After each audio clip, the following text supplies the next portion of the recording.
many of y'all are here because you want to become certified mediators. You want to find out what the process is to be mediators in whatever your locale is. Now, many of the examples that I'll give will be what is required in Texas, because today we're in Texas. And since my office is, and I practice here in Texas, and am most familiar with the Texas Civil Practices and Remedies Code, which are not unlike most of the state's codes. So let's talk about what you're really going to get from this program.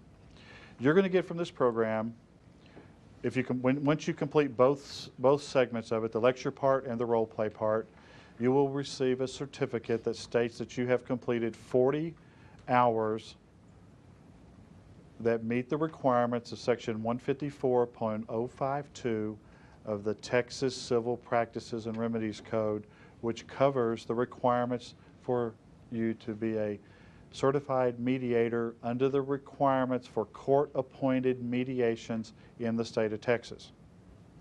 Okay, so what does that really mean? Well, for the most part, most states have no specific requirements to be a mediator. You can go out there and hang a shingle and say, I'm a mediator, okay? But many people want to at least be qualified enough to do court-appointed mediations. And so most states, about 38 states, have specific requirements about what it takes to become a certified mediator to do court-appointed mediations. Now, let's set that aside for just a second. It's been my experience that the opportunity to do mediations through the court would represent less than 5% of the opportunities to do mediations anywhere. Less than 5%. Then why does everybody focus on these court-appointed mediations? Well, because that's the standard, that's the level. The standard is for the court to appoint a mediator, they have to have minimum requirements. And their minimum requirements in most state statutes are a 40 hours worth of training to be qualified to do these court-appointed mediations. But it's been my experience, and I've probably only done, out of the 870 some odd mediations that I've done, probably only about 20 or 30 court-appointed mediations where the court actually appointed me to be the mediator. Okay? Now, I've been selected by many parties in court in lawsuits to be their mediator, which has nothing whatsoever to do with the requirements that the court is laying on you to be a mediator. Many times when the court orders a mediation, they just want you to have a mediator. It does not have to be a court-approved or a court bona fide or a court-sanctioned mediator.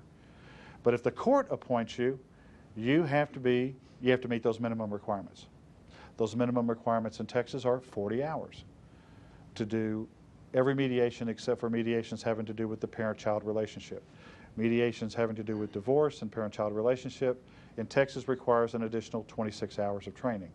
And at this last legislative session, the state of Texas is saying that we're going to increase that number of hours to 30 hours to do anything having to do with the parent-child relationship. So those requirements are about to extend. There is no state in the country that has a requirement that exceeds 40 hours. Many of the states' requirements, individual states' requirements, are much less than 40. Some states have 0 requirements. Some states have 24 hours. Some have 16 hours. Some states have a one-day training that allows them to meet the minimum requirements to be a court-appointed mediator. And one of the things that you'll have advantage through our organization, through our office, is that we have access to every state's statute on what the requirements are to be a court-appointed mediator. Okay. Now, so long as you're not a mediator appointed by the court, you will be trained and knowledgeable enough when you leave this class to do those other types of mediations, all other types of mediations. For example, to be a contract mediator for the EEOC, Equal Employment Opportunity Commission, of which there's unlimited opportunity there. You just have to be knowledgeable of the employment laws. Okay, and how much knowledge do you have to have? Well, they say that you have their minimum requirements to be a contract mediator are you have to have either sat in on 10 mediations, participated in 10 mediations, driven by a building where 10 mediations were being conducted, um, and be familiar with labor law, with employment law. Okay? Now, one of the advantages that I have working for the Human Relations Commission is I deal with those type of issues every day. But, you know, I'm no expert in labor law, but the attorneys representing their people certainly are. And once again, another advantage for having attorneys involved in these mediation sessions. To do mediations for unions and management contracts, we had just recently had a large defense contractor who said, in the Metroplex, who said that that they felt that they were losing money on arbitrations. Arbitrations was bleeding them dry and was a waste of time. And so through referrals, they came to my office. Both the management and labor interviewed us and talked about the mediation process. And they have agreed to use us in the future simply because of the way that we conduct mediations in a non-hostile, facilitative manner. Having nothing whatsoever, there was never a question asked, were you a lawyer? There was never a question asked, are you court-appointed mediators? It was just basically, did we have 40 hours of training? Okay. Every company that's out there, if they have 15 or more employees, they probably have employment agreements. They probably have employment contracts. And whether a case actually goes to the EEOC or not, many of these contracts call for a dispute to be mediated before a lawsuit can even be filed. So you have that opportunity. In the state of Texas, every real estate contract has a mediation clause in it, not an arbitration clause. As a matter of fact, about 7 years ago, they removed the arbitration clauses from state of Texas real estate contracts and replaced them with mediation clauses. So in almost every line of work, in almost every field that you can think of, there are opportunities for you to be a mediator to resolve conflict. School districts. The state of Texas in 1995 passed Senate Bill 1 that said every public school, K through 12, will provide conflict resolution training as part of staff development, effective 1996. And you know how many school districts have complied with that order? In the whole state of Texas, probably about 5 school districts.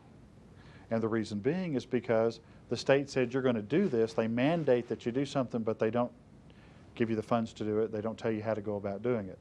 And so in the education world, there's an entire open field of opportunities to resolve conflict, either through setting up conflict resolution programs or through mediations. In the non-secular world, my office has had the opportunity to work with a couple of organizations to set up programs, to design programs to resolve conflicts where the church is actually is the hub. And this all started,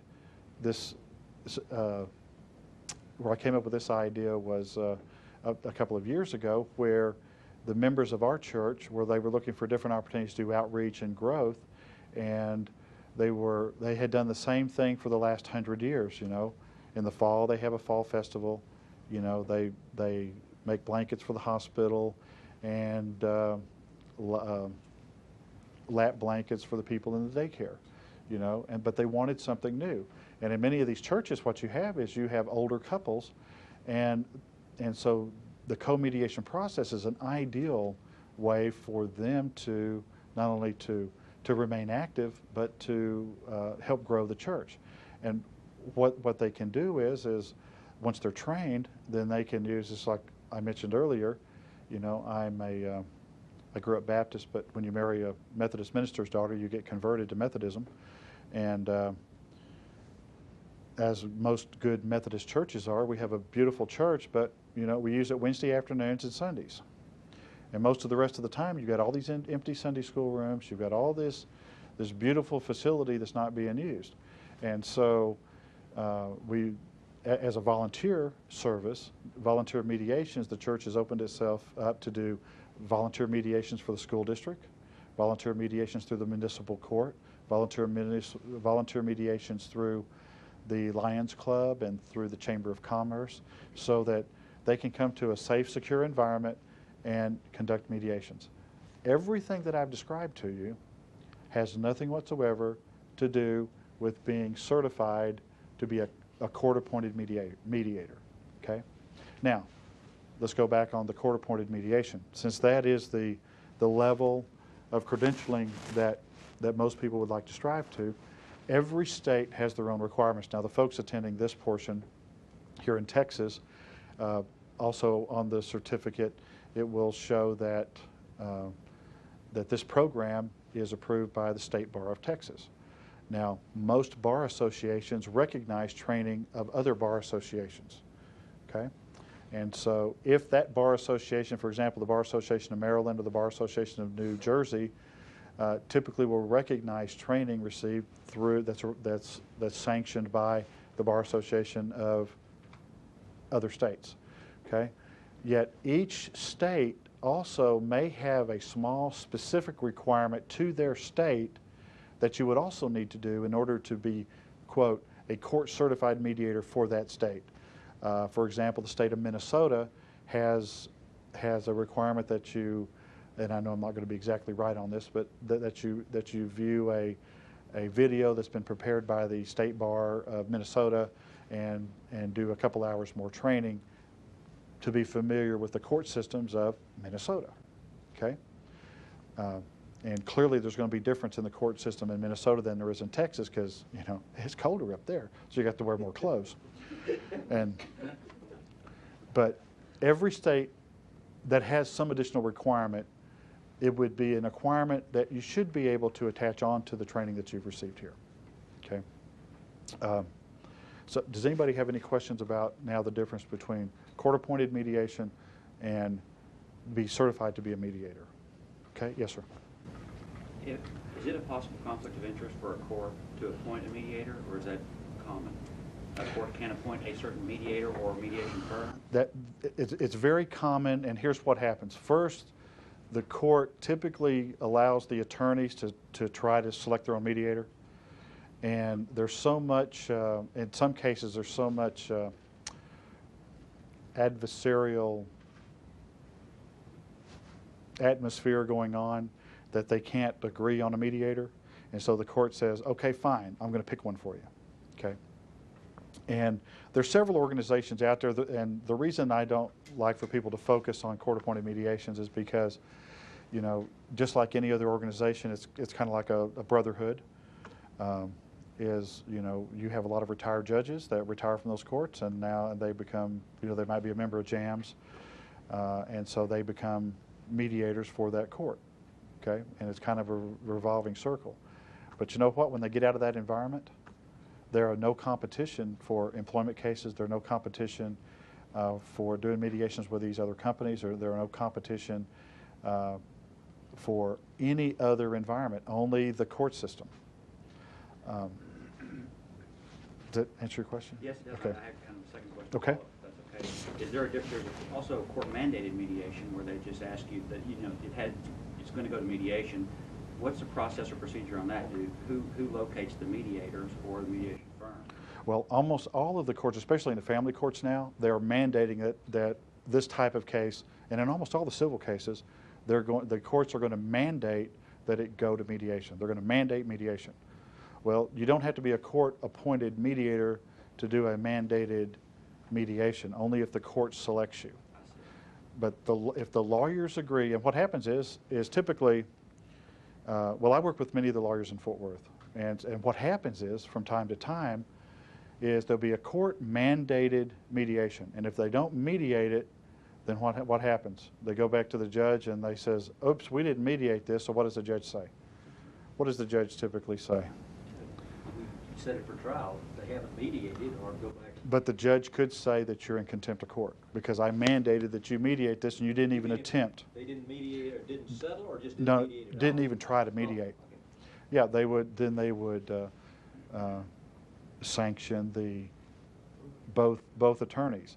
And so lots of times the advantage to being downtown Fort Worth is you have attorneys that call.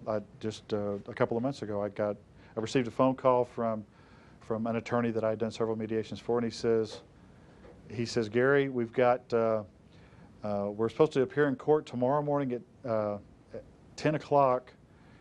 Can you do this mediation this afternoon at 3? I said, court-mandated mediation, huh? He said, yes. And I said, well, where's the other party coming from? And the other party's coming from Houston. Okay, the other lawyer, which is that's kind of an interesting story how that worked out. But and it was one of those I didn't resolve.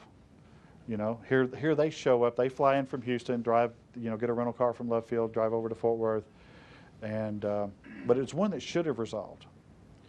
And the reason this one didn't resolve is because one party, no matter what technique or tool or trick that I tried, didn't work because they weren't. I couldn't bring them up to a level of reasonableness. And here's the issues with that case, is you have an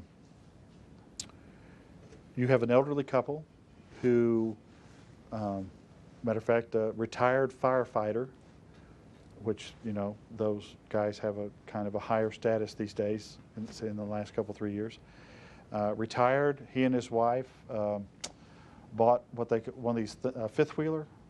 Now, I didn't know what a fifth wheeler was until, you know, I found out. And a fifth wheeler is one of these big things they tow behind their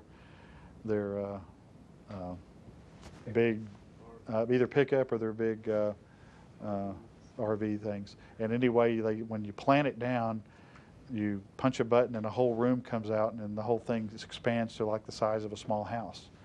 And so anyway, so they have this thing. The problem is they've had it for almost 3 years. And the payments on this thing, I mean, this thing was like $50,000, $50,000 or $60,000, pretty expensive. And their dream was they were going to take this thing, and they had kids scattered all over the country, and they had grandkids scattered all over the country, and they had great grandkids scattered. And what their plans was they were going to travel the country, and they were going to not put any of their family members out, and they were going to find an RV park somewhere, go visit their kids, stay as long as they wanted to, and then move on to the next town. Okay, and most of their relatives were in like Michigan, Ohio, up in that part of the world, and they had a great plan. And the problem is this unit that they bought was defective. Every time it rained, even if it rained a little bit, it flooded. And it might not have been watertight from the outside, but it was sure watertight from the inside. And when the water came in, matter of fact, there was paneling all throughout this wall paneling, and you could see where the water had actually stained the wood paneling, because that's how high it had actually got inside this fifth wheeler. I'm talking about 2 feet high in this thing. So it was airtight from the top down. It was just from the very top, it leaked like a sieve. Well, the manufacturer said, well, it's not a manufacturing defect. We stand by our warranty, and our warranty's good. Well, in the 3 years they'd been making payments on this thing, they had not missed a payment, by the way, and they had also put $15,000 down on this thing. They had not missed a payment, but they had only had total use of this over a 3-year period of time for 6 weeks. 6 weeks. The rest of the time it had been in the manufacturer's repair shop trying to get the leak fixed, and then replacing everything that had gotten soaked. So which that wasn't a problem. To me, man, we ought to be able to resolve this, you know, even though, you know, they got there at 3:30, and I told them I needed to be at the university at 6 to teach, and you know, so, you know, they had a couple of hours, and their whole purpose for being there was just to go through the motion so that they wouldn't be in contempt of court. That was their whole purpose for being there. But we still almost got it resolved. The family was very reasonable. And what they were asking for was they wanted out from under that note, and they wanted their money back. That's all they wanted. They didn't want pain and suffering. They didn't want damages. They didn't want lost time with, you know, whatever. All they wanted was just the money that they had put into this thing. They wanted it back. That sound reasonable, right? Well, the customer service representative for this company and their lawyer said, no, we've got this warranty, and they can use that warranty until the length of the time is up on this contract. I said, okay. I said, your warranty may be good, but what is that telling us about the service, about the product? And they said, well, you know, we can't help that. Okay. This was their customer service person, who was probably one of the biggest jerks I've ever met, and I've met some pretty big jerks. And so it's one of those things where, you know, it's kind of hard to stay neutral, but you know, you do stay neutral because you're trying to help these folks resolve this. Well, their lawyer from Houston, he said, son, and he called me son. I thought that was pretty endearing. He said, son, and like I told you earlier, I've already learned the 2 pieces of information I need from my dad. But he said, son, I've tried cases in the Federal District Court in Houston, in the Appeals Court in New Orleans, in the 5th District Court. I've tried cases in the Federal District Court in Dallas. I have tried cases as an associate in the United States Supreme Court. I said, that's good. How many cases have you tried in Cleburne, Texas? Well, Cleburne, Texas is a suburb of the Metroplex, and probably the average age of the folks living in Cleburne, Texas is about 82. Mostly blue-collar workers, farmers, that kind of, those kind of folks. And so I said, how familiar are you with the demographics of where this trial was going to take place in Johnson County, Cleburne, Texas? And he said, well, it doesn't matter, a jury's a jury. I said, well, I understand that. He said, and a court's a court. And I said, well, the demographics in Cleburne, Texas are going to may more resemble now I'm not talking to them, we're in caucus, by the way, by this time. And I said, he said, yeah, I'm kind of familiar with the demographics down there in Cleburne. He says, yeah, it's mostly older folks down there. And I said, now, what I'm hearing you say is, and now this is another mediator technique, you reflect, you clarify, you mirror what they're saying back to you, so that not so much that you understand what they're saying, but that you understand, that they understand, that you heard what you think you heard, that they think that they should have heard you say. And so I said, so what I'm hearing you say is, and I go into the Columbo mode, is that you're going to try a case down there on this elderly couple who's been a fireman and saved many of these folks' homes over the last 60 years. And you've sold them a product that they've only had the use of for 6 weeks over a 3-year period, and you're telling me that the jury is going to find in your favor.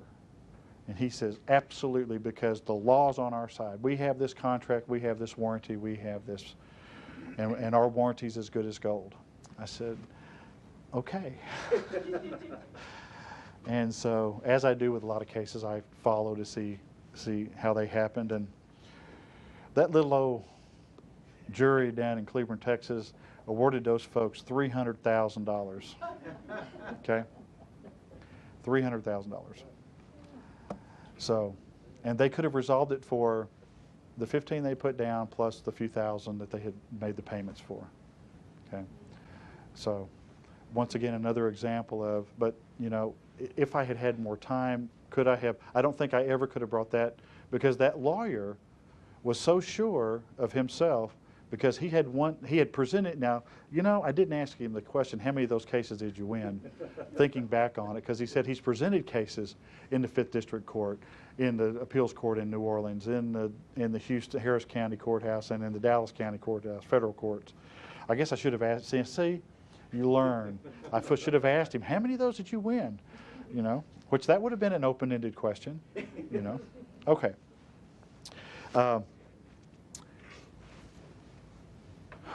Someone asked a question earlier, asked a question at break about, and I hope I've covered it, that talks about, well, lawyers are only going to hire lawyers to do mediations. Well, I'm not a lawyer, and I get hired by lawyers all the time to do mediations. Most of the people that I know are not lawyers that do mediations. Most of the people that I know that do employment law cases are not lawyers. Most of the people that I know that work with HR departments and work with other companies are not lawyers. Now, some of them may think they're lawyers, but they don't have JD degrees. And so your biggest fear of not being accepted by the legal profession, you need to get that out. Did that answer your question? Okay, good. Okay.